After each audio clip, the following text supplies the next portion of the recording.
fresh or from autopsy specimens, and they process the tissues on these instruments over here, and then we showed them how to do some biopsy grossing and some other type of grossing of the tissue. So we have tissues from all the organ families that we need, so that they're able to get some experience in working with different tissue types because of the texture and the construction of the tissue and everything. So in this room, they're learning how to do the processing on the machines. Then they can embed. We have 3 embedding units, so we have 5 students in this lab doing processing of the tissues. And then we have another 5 students in the next room that are going to be cutting the sections on the microtome, doing the paraffin sections.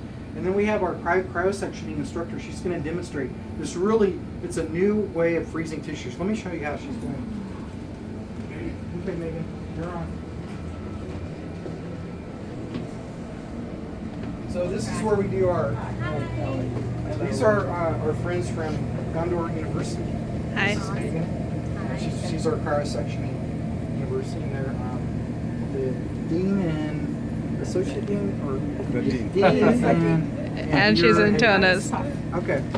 All right. So anyway, Megan's what her primary purpose is in our program is to teach microtomy on the microtome and then cryosectioning on the cryostat. Because in the United States, they do, just like this hospital here, they do about 150 cryosections a day. Oh my God. Yeah. So we have to really get our students up to speed really quickly so that when they go into the frozen sections lab here, they're able to do that stat test in 15 minutes or less, because of the patients waiting on the table and the clinician surgeon wants to know if the margins are free, if they do an initial diagnosis of tumor. We're able to teach our students. Our students are able to be able to turn around the test very quickly.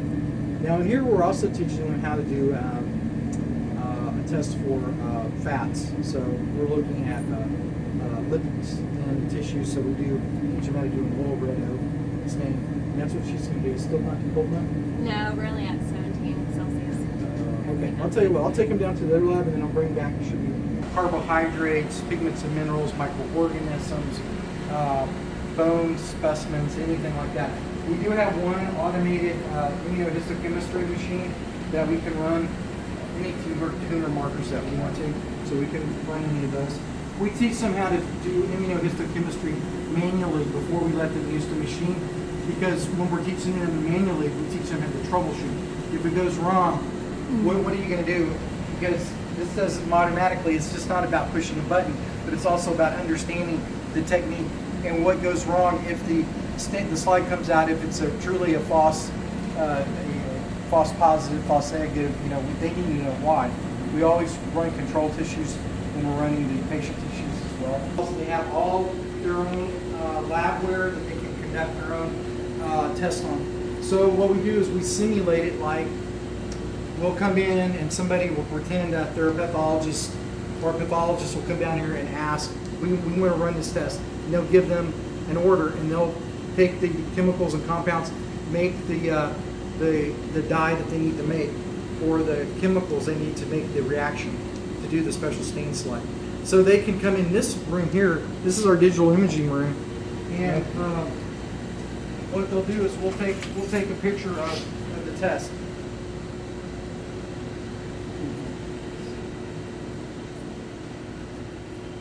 They do the slide, we take a picture, put it into our digital imaging catalog, into our files, and then when we're giving them a special stains test, we'll put their images on the test, so that they are actually they're evaluating their own test. So it's kind of a 360-degree process.